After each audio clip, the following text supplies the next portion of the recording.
Albert Einstein dijo en una ocasión que todos los niños son genios al nacer, y las recientes investigaciones parecen indicar que todo el mundo conserva la capacidad de funcionar como un genio, siempre que haya en el campo adecuado. Lo que deseamos decirles en esta sesión es que ustedes son genios. Ustedes tienen la capacidad de funcionar a niveles excepcionales en al menos un campo de su vida, si es que pueden localizarlo. El doctor Howard Gardner, de la Universidad de Harvard, ha escrito un libro llamado Frames of the Mind, Estructuras del Cerebro, en el que estudia el hecho de que en la vida escolar solo se miden dos tipos de inteligencia, la inteligencia matemática y la verbal, y que se considera que uno es inteligente en la medida en que disponga de capacidades matemáticas o verbales. Las pruebas estadounidenses de rendimiento académico, todas las pruebas de ingreso y de selectividad universitarias, se basan en las capacidades verbales y matemática. Pero Gardner ha averiguado que también se puede tener inteligencia artística, inteligencia mecánica, intuitiva, musical, y la más importante de todas para lograr el éxito en la vida, de hecho, una de las bases de este curso es la inteligencia social, la capacidad de llevarse bien con nosotros. Mi hijita Cristina tiene 7 años. Puede que Cristina no saque unas notas extraordinarias en matemáticas o en lectura, pero les diré una cosa. Cuando se trata de llevarse bien con la gente, Cristina es dinamita pura. Y, al ser así, sabemos que siempre que la animen y le den apoyo, nunca tendrá problemas en la vida. Volvamos al punto principal. Usted es un genio. Ese genio, esa inteligencia, esa capacidad creadora, es algo que es suyo por derecho. La creatividad es tan natural para usted como lo es respirar. Y puesto que decimos que todos los niños son genios al nacer, vamos a examinar un par de hechos interesantes. En unos estudios recientes se analizaron los resultados obtenidos en unas pruebas de inteligencia por niños entre 2 y 4 años. Entre los 2 y los 4 años es cuando por primera vez se pueden realizar pruebas de inteligencia, y se pudo ver que, en el 94% de los casos, los resultados indicaban una elevada inteligencia y una elevada creatividad. A continuación se repitieron las pruebas con estos mismos niños a los 7 años, y se vio que solamente en el 4% de los casos los resultados indicaban una elevada inteligencia y una elevada creatividad. ¿Cómo sucedió esto? ¿Por qué este espectacular descenso en la creatividad? Muy sencillo. Entre los 2 y los 4 años y a la edad de 7 años, estos niños hacían cosas, tocaban cosas, las probaban, las olían, se metían en todas partes. A los 2 y 3 años son terribles, a los 4 son fantásticos, etc. Lo que pasó es que averiguaron que cuando hacían esas cosas sus padres se enfadaban, sus profesores se enfadaban, sus hermanos se enfadaban, les gritaban, les daban azotes y les desanimaban a la hora de hacer cosas nuevas, de explorar el mundo con el tipo de entusiasmo que los niños ponen en estas cosas. Averiguaron que si uno quiere salir adelante tiene que hacer lo que se espera de uno, así que con el tiempo se volvieron pasivos. Empezaron a ir al colegio y les sentaron en filas ordenadas. Hablaban cuando levantaban la mano, les decían cuándo podían ir al baño, etc. Pero lo maravilloso es que, aunque esto haya sucedido, la creatividad se sumerge como un río subterráneo y lo que vamos a hacer en esta sesión es hablar de cómo se le puede hacer volver a la superficie. Por cierto, en la Universidad de Minnesota se realizó un interesante estudio hace algunos años. Este estudio se basaba en una prueba psicológica realizada en la universidad para verificar qué factores llevaban a la creatividad en los niños. Y lo que se hizo fue seleccionar a varias madres de la zona urbana de Minneapolis que padecían retraso mental. Esto es, sus coeficientes de inteligencia representaban un máximo de 80. Se localizó a cada una de estas madres en un momento en el que estaban teniendo hijos, y se estableció un experimento por el que los estudiantes de la Facultad de Psicología iban a las casas de estas madres, recogían a los niños a una edad temprana, los llevaban a la universidad, los situaban en un entorno donde podían jugar, donde se les estimulaba, oían música, tenían juguetes. Los estudiantes experimentaban con ellos y les mantenían ocupados, los cogían en brazos y jugaban con ellos, etc. Al final de este experimento, y según iba progresando, cuando llegaron a una edad en la que se les pudo hacer una prueba de coeficiente de inteligencia sobre los 5 o 6 años, se averiguó que los resultados de estos niños rondaban los 130 puntos, que, como saben, se aproxima a lo excepcional. Se considera que una persona con un coeficiente de inteligencia de 140 es un genio. Un coeficiente de inteligencia de 130 está algunos puntos por debajo de lo que se necesita para ser clasificado en el nivel superior. Cuando se les repitieron las pruebas, un par de años después, el resultado medio fue un coeficiente de inteligencia de 132 puntos.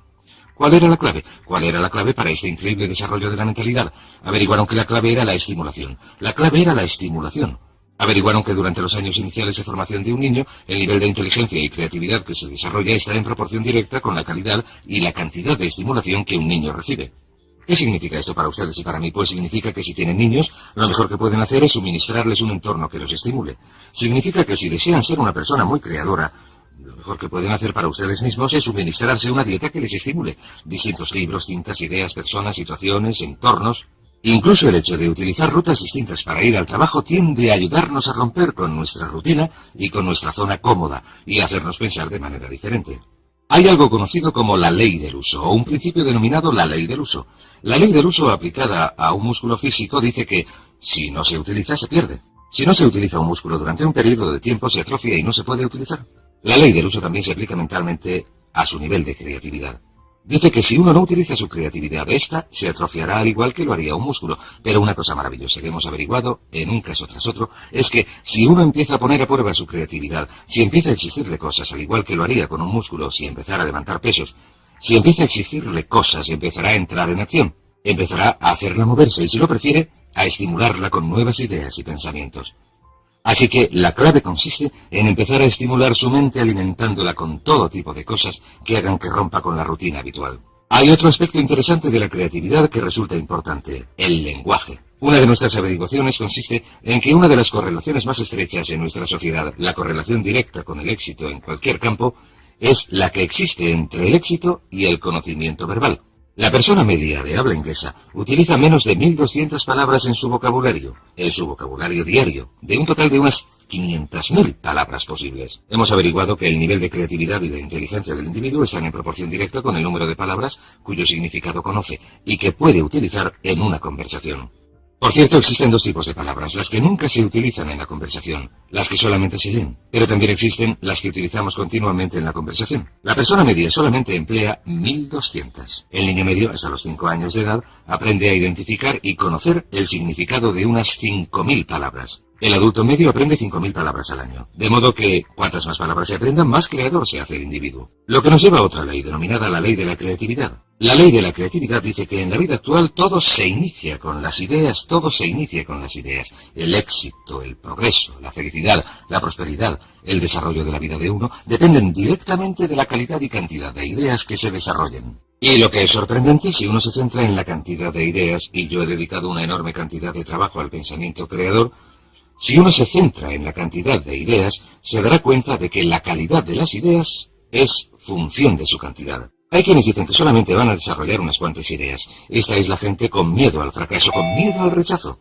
Si uno se centra en generar una elevada cantidad de ideas nuevas que de algún modo mejorarán las cosas, ¿qué es la creatividad? La creatividad es la capacidad de producir mejoras. La creatividad sencillamente consiste en la capacidad de generar mejoras. Cualquiera que sea capaz de producir mejoras es una persona creadora. Si se puede mejorar el modo de controlar al niño, si se puede mejorar el modo de resolver una situación social, si se puede mejorar el modo en que se cocina un plato, se arregla el coche, se trabaja en el jardín, se elabora un plan de marketing, se hace un anuncio, cualquier cosa que haga que algo mejore es un acto creador. No es necesario componer sinfonías o escribir novelas o pintar cuadros. Lo único que hay que hacer es mejorar las cosas. Una serie de pequeñas mejoras puede producir unas diferencias extraordinarias en el rendimiento. De modo que la ley de la creatividad dice que el futuro, el éxito, la felicidad, en muchos casos la longevidad, estarán determinados por la calidad y cantidad de las ideas que uno produce. Pero, ¿qué es lo que controla la creatividad? En mi opinión, 3 cosas. La primera, las experiencias del pasado. Si uno se ha educado en un entorno, especialmente durante la infancia, en el que se le ha animado a pensar con creatividad, entonces será una persona creadora. A nuestros hijos, desde luego, hagan lo que hagan, siempre les decimos lo inteligentes que son, lo creadores que son, lo interesantes que son, lo divertidos que son. Y cuando están cerca de nosotros, siempre hablamos delante de ellos de lo creadores y listos que son nuestros hijos. Así que nuestros niños creen que son pequeños genios. Y probablemente, puesto que son nuestros hijos, no andan muy equivocados. En segundo lugar está el hecho de que el autoconcepto de un adulto con respecto a la creatividad es muy importante. ¿Se considera usted una persona creadora? Pues bien, como dijo Henry Ford, y ya lo hemos comentado antes, tanto si cree que lo es, parafraseando sus palabras, como si cree que no lo es, tendrá razón. Si su autoconcepto consiste en que se dice, creo que soy una persona creadora, esto es lo que se convertirá en su realidad. La mayoría de la gente cree que no son especialmente creadores sencillamente porque no han puesto a prueba sus capacidades creadoras desde hace tiempo. El tercer campo que determina su creatividad es su entorno actual. Si usted está en un entorno que fomenta la creatividad, que fomenta las ideas nuevas, verá que se le ocurren ideas. Tom Peters, en su libro In Search of Excellence, Buscando la Excelencia, dice algo estupendo. Dice que si les dejáramos, la gente nos ahogaría en ideas. Dice que las empresas más prósperas son aquellas donde continuamente se genera una enorme calidad y cantidad de buenas ideas. Dice que el éxito comercial está en proporción directa con la cantidad de ideas buenas o nuevas, o de ideas nuevas para producir mejoras. Así que examinen esos 3 puntos, estudien cuál fue su experiencia pasada con sus padres. En mi caso, mis padres me desanimaron de cualquier idea que pude tener en cuanto a hacer algo que no fuera exactamente lo esperado, porque mis padres eran una gente con muchos temores. Vivieron la depresión y la Segunda Guerra Mundial, etc. Mi autoconcepto me decía que no tenía ninguna creatividad y mi entorno en muchas situaciones era del tipo en el que había que hacer lo que se esperaba de uno para salir adelante. Pero si empezamos a desprendernos de estas cosas, si empezamos a darnos cuenta de que somos creadores, entonces empezamos a hacer que esto se convierta en nuestra realidad. Ahora bien, existen dos tipos de personalidades, lo que llamamos la personalidad mecánica y lo que llamamos la personalidad adaptable. La principal diferencia entre estos dos tipos consiste en que la personalidad mecánica es rígida y la personalidad adaptable es flexible. La personalidad mecánica tiende a ser dogmática. En otras palabras, quienes la tienen dicen tajantemente que las cosas son de una manera, hacen declaraciones que podríamos definir como en blanco y negro. Todo es sí, no, arriba, abajo, blanco, negro. Son casi absolutistas. La declaración de un absolutista es esto es así absolutamente. La persona adaptable tiene una mentalidad abierta. Siempre está dispuesta a considerar distintos enfoques. Se dan cuenta de que una pregunta nunca queda contestada, así que siempre están preguntando. Siempre están haciendo más preguntas. Dicen cosas como ¿qué os parece esto? ¿Qué os parece si hacemos aquello? ¿O por qué no probamos esto? O esa podría ser otra idea. Y tienden, si lo prefieren, a ser fluidos. Si se plantea una idea nueva, si acaban de tomar una decisión y se plantea una idea nueva, dejan la primera y adoptan la segunda. Son muy flexibles. Y verán que las personalidades adaptables son las personalidades con más éxito, las más felices. De hecho, existe una relación directa entre un amor propio reducido y la falta de seguridad. Falta de seguridad. La gente recurre a su inseguridad. Y la gente con un elevado amor propio con seguridad, los que están satisfechos consigo mismos, están dispuestos a cuestionar las ideas. De modo que pregúntense en qué lugar del gráfico se sitúan ustedes en cuanto a tener una personalidad mecánica o adaptable. Y he aquí 4 preguntas fáciles que se pueden hacer, 4 maneras fáciles de analizarse. Pregúntense lo siguiente: ¿con qué facilidad en una escala de 1 a 10 pueden hacer una de estas manifestaciones? Número 1. ¿Con qué facilidad pueden decir me he equivocado, no tenía razón? Me he equivocado, no tenía razón. Verán, las personas adaptables, las personas flexibles y fluidas están dispuestas a reconocer que se han equivocado, y las personas mecánicas, o si lo prefieren, rígidas, son las que no pueden admitir que se han equivocado, de modo que lo que hacen es esforzarse por ocultar su error. Trabajan mucho para defenderse y proteger sus errores en lugar de decir me he equivocado. Una vez que uno ha dicho me he equivocado, no hay nada que discutir, entonces uno se puede dedicar a hallar la solución. He aquí otra manifestación. ¿Con qué facilidad, en una escala de 1 a 10, pueden decir he cambiado de opinión, es verdad? Antes me parecía buena idea, pero he cambiado de opinión.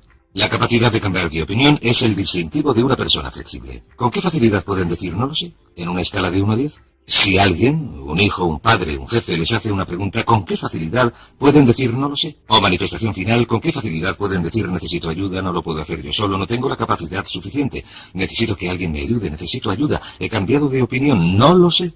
Estas son las manifestaciones que hace una persona flexible. Muy bien, estudiemos otro par de aspectos de la creatividad. Tenemos la ley del uso, tenemos la ley de la creatividad. Sabemos que el lenguaje y el vocabulario están directamente relacionados con esta. Sabemos que el autoconcepto es parte esencial de la creatividad, que cuanto más se gusta uno a sí mismo, cuanto más cree uno en sí mismo, más probabilidades tiene de ser creador. Así que el siguiente punto es preguntar. Sencillamente, la capacidad de hacer preguntas. Cuanto más dispuesto esté uno a hacer preguntas una y otra vez, cuanto más dispuesto esté uno a decir qué pasaría si lo hiciéramos de otro modo, qué pasaría si cambiáramos, qué pasaría si hiciéramos lo contrario de lo que estamos haciendo, qué pasaría si hiciéramos más, si hiciéramos menos, si dejáramos de hacerlo por completo, estas son las preguntas de una persona creadora. Ahora bien, como ya he dicho, usted es un genio. Sin embargo, ¿va usted a desarrollar su genio plenamente? El único modo de que pueda desarrollar su genio plenamente es empezando a utilizar algunas de las técnicas que hemos comentado en este seminario. Una de ellas es tener unas metas muy claras. Si usted tiene unas metas claras que desea lograr, estas estimularán su creatividad, como comentaremos en el próximo módulo. La segunda parte es empezar a utilizar afirmaciones, y la mejor afirmación es soy un genio, soy un genio, soy un genio, y repetirlo una y otra vez. Sucederá algo sorprendente si repiten estas palabras. En su mente consciente y subconsciente, cuando empieza a decir una y otra vez en su mente consciente, soy un genio, soy un genio, soy un genio, usted impulsa el mensaje al subconsciente. ¿Sabe lo que hace el subconsciente? El subconsciente dice, de eso nada, ganso, no se te ha ocurrido una idea decente en los últimos 10 años. Pero usted dice, soy un genio, soy un genio. Usted hace que penetre el mensaje, imprime el mensaje en su subconsciente. El subconsciente le conoce, lleva mucho tiempo con usted, sabe que nunca se le ocurre nada que valga la pena, pero usted insiste. Soy un genio, soy un genio, soy un genio. Continúa haciendo que penetre el mensaje. Finalmente el subconsciente dice, muy bien, si esta es la nueva orden, si es esto lo que quieres, allá va. He aquí una idea. Haz algo con ella. Y en medio de una conversación, cuando uno está hablando de un problema, de repente se le ocurre una idea y alguien dice, ¡caray, qué buena idea! Y usted contesta, claro, ya sabes, soy un genio. Y le repiten, sí, es una idea bastante buena. Y verá que se convertirá en un genio en la medida en que acepte la creatividad innata. Es como si viviera en un terreno y debajo de ese terreno hubiera un enorme depósito de genio, y cuando afirme algo una y otra vez irá perforando más y más hasta llegar a un punto, al afirmar y visualizar, a un punto en que alcance este depósito de genio y el genio empiece a manar como si fuera un pozo de petróleo. Y cuando empiece a fluir, les diré lo más sorprendente, cuando empiece a fluir, diremos por qué funciona esto en un momento, cuando empiece a fluir, se le ocurrirá una idea tras otra. Pues bien, el punto más importante de todo este asunto consiste en entender lo siguiente, que no hay nada que no pueda lograr si explota este genio, que toda productividad y prosperidad se derivan de las ideas y que la fuente de las ideas es inagotable, lo que significa que su potencialidad es inagotable. Significa que no hay límites en cuanto a lo que puedan hacer, o tener, o ser, si desbloquean su creatividad innata, que si repiten una y otra vez, soy un genio, soy un genio, soy un genio, soy un genio, y a continuación esperan confiadamente. En el momento preciso en que la necesiten, se les presentará la respuesta precisa en la forma precisa que deseen.